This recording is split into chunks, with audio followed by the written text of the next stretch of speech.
Hi, I'm Zofia Barisas, and I'm reading a story from my book, The Woman Who Thought She Loved Men. The title is Night Flowers.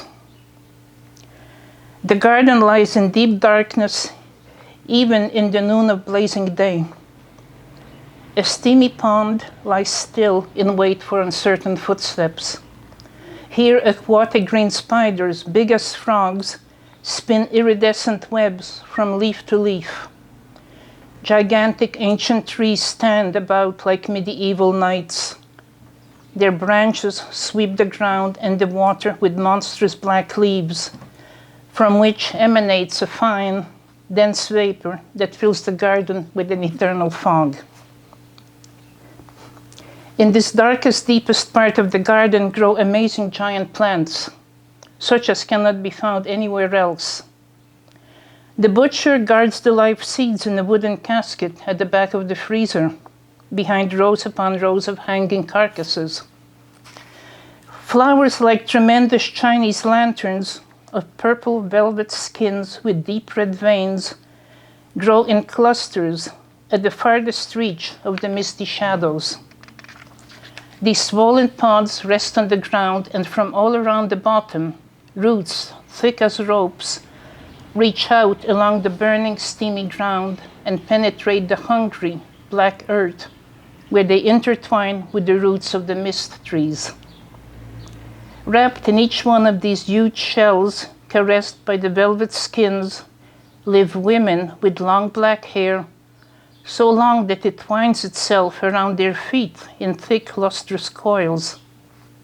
Women with brilliant yellow eyes, skin the color of polished bronze, and lips as purple as bat's blood. A mere narrow slit in the front of the giant pods, a vertical opening, allows to be seen mysterious beams like moonlight pouring forth from the women's bellies. From here is diffused a sweet and humid perfume of honeyed flesh. The butcher enters the sunlit part of the garden with the knife still in his hand and sits down with his back to the hot rocks of the wall to enjoy the last sun rays of the dying day. He remains seated, motionless, eyes partly closed, inhaling deeply the honeyed perfume. Darkness falls, little by little. The giant flowers open imperceptibly, so slowly that no movement can be detected. The butcher is waiting. A long time passes.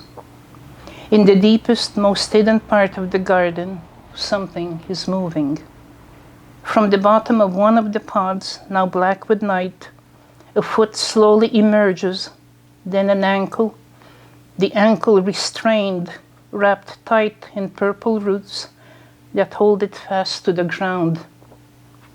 Tiny little moons and stars of pure gold, encrusted in the nails of the toes, brightly glow. The butcher rises. He walks towards the darkest part of the garden, towards the narrow openings where the light of the moon can be seen. The bats, until now quiet, fly as if crazed in all directions. From the throats of the frogs in the pond comes a terrible cry. A great wind rises. The black branches, with their enormous leaves, violently sweep the ground, barring access. The flowers of the garden tremble, wet with mist. The butcher smiles. Thank you for listening.